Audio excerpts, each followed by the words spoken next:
Halo teman-teman, di video ini saya mau share 9 hal yang pernah saya lakukan untuk mengembangkan akun Instagram. Dengan melakukan 9 hal ini, alhamdulillah followers mulai bertambah dan perlahan-lahan akun Instagram saya terus berkembang. Sehingga membuka banyak hal baru seperti terbuka jaringan pertemanan, dan juga kesempatan-kesempatan dalam menghasilkan uang melalui Instagram. Untuk teman-teman yang sedang berusaha mengembangkan akun Instagram, mungkin teman-teman perlu catat dan coba lakukan 9 hal ini. Berikut 9 tips yang perlu teman-teman perhatikan dan lakukan untuk bisa berkembang di Instagram. Kita bahas satu persatu ya. Yang pertama yaitu optimasi profil. Sebelumnya ada video khusus yang sudah pernah saya upload tentang optimasi profil Instagram. Teman-teman bisa cek linknya di akhir video ini. Pada dasarnya ada 6 hal yang bisa teman-teman optimasi di profilnya teman-teman, yaitu foto profil teman-teman, username dan name, bio-nya teman-teman, website link, dan juga highlight. Keenam hal ini biasanya suka dilupakan oleh teman-teman yang baru memulai membuat konten. Padahal efek dari optimasi 6 hal ini cukup besar juga untuk meningkatkan followers Instagramnya teman-teman. Karena audiens yang dapat konten kita dari home feed mereka, hashtag dan juga explore, biasanya akan melakukan profile visit atau datang ke akunnya teman-teman. Mulai penasaran dan melihat-lihat profil teman-teman, lalu mereka akan screening 6 hal tadi untuk tahu siapa teman-teman dan apakah teman-teman adalah orang yang cocok untuk mereka follow. Jadi bukan hanya konten-konten kita, tapi profile, bio, dan highlight jika dimanfaatkan sesuai fungsinya, maka sangat membantu teman-teman berkembang di Instagram. Yang kedua yaitu pembuatan konten dengan metode batching. Teman-teman yang merasa kesulitan membuat konten karena dikejar waktu setiap kali harus posting, biasanya karena teman-teman membuat konten secara harian. Contohnya hari ini teman-teman mau posting, maka hari ini juga teman-teman cari ide konten, cari hashtag, scripting, lalu editing, baru terakhir teman-teman upload. Nah, mungkin teman-teman menghabiskan setidaknya 2-3 jam setiap hari jika metode seperti ini. Ini yang biasanya membuat kita udah males duluan membuat konten karena sudah merasa capek dan overthinking. Kok banyak ya yang dilakukan. Jadi teman-teman fokus dulu di setiap tahapannya. Saya sendiri membagi tahapannya menjadi ideation, research, scripting, desain dan video editing, lalu scheduling untuk 1 minggu hingga 1 bulan ke depan. Teman-teman boleh ikutin tahapan tersebut atau bisa juga teman-teman sesuaikan lagi sesuai kebutuhannya teman-teman. Yang ketiga yaitu gunakan hashtag.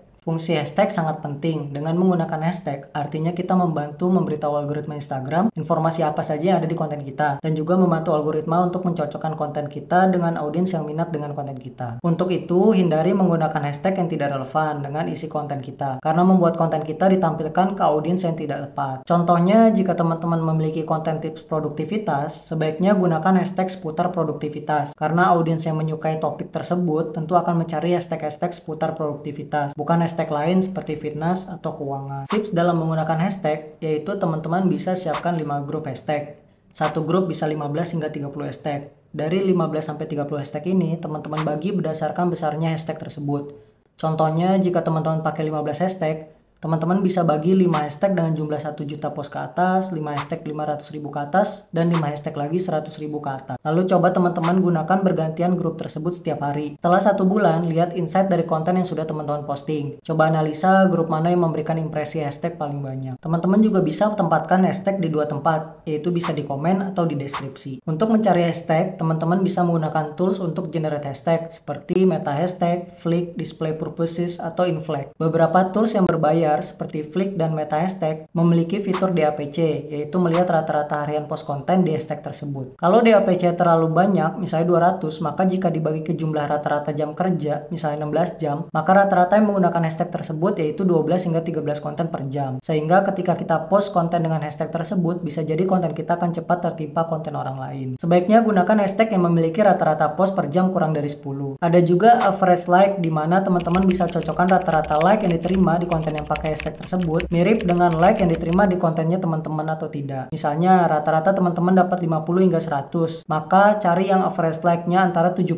dan 200. Menggunakan tools berbayar ini membantu teman-teman bisa lebih dalam lagi menentukan hashtag yang cocok untuk akunnya teman-teman. Walaupun tools yang gratis seperti Inflect juga sudah cukup membantu merekomendasikan hashtag yang saling relate. Yang keempat yaitu upload di jam aktif followers. Usahakan teman-teman upload di 1-2 jam sebelum followers mulai aktif membuka Instagram. Untuk tahu kapan followers teman-teman mulai aktif, yaitu dengan melihat audience insight-nya teman-teman. Teman-teman bisa buka insight, lalu ke audience insight. Di sana teman-teman bisa lihat jam berapa grafik tertinggi audiensnya teman-teman. Tapi teman-teman juga bisa bereksperimen dengan posting di jam-jam tertentu. Misalnya waktu-waktu yang kira-kira orang-orang akan buka Instagram. Contohnya sekitar jam 12 siang di saat jam istirahat siang, atau sore hari jam 4 hingga 5 sore di saat orang-orang akan mengakhiri aktivitas harian, atau jam 7 hingga 8 malam di saat orang-orang sudah mulai bersantai dan beristirahat. Yang kelima pertama, berinteraksi atau bersosialisasi. Teman-teman perlu juga bersosialisasi dengan kreator lain. Caranya teman-teman bisa lakukan strategi 102 atau 502. Strategi 102 basicnya itu teman-teman cari 10 akun kreator yang kira-kira punya follower yang mirip dengan akunnya teman-teman, lalu nyalain notification dari 10 akun tersebut. Ketika ada notifikasi dari akun tersebut, teman-teman coba kasih like dan komen yang relate dengan apa yang mereka posting. Kenapa perlu lakukan hal ini? Biasanya followers dari akun tersebut akan baca juga komen-komen di konten yang si kreator posting tadi. Di sini teman-teman secara nggak langsung menambah eksistensinya teman-teman. Bisa jadi followers mereka akan visit ke profilnya teman-teman dan follow teman-teman. Untuk 502 sendiri yaitu teman-teman coba visit ke profil dari follower yang suka memberikan komen di akun kreator yang mirip dengan teman-teman. Coba bangun interaksi dengan ikut like atau komen di konten yang mereka post. Komennya jangan sekedar kasih emot, tapi coba kasih insight atau apresiasi konten mereka. Yang keenam,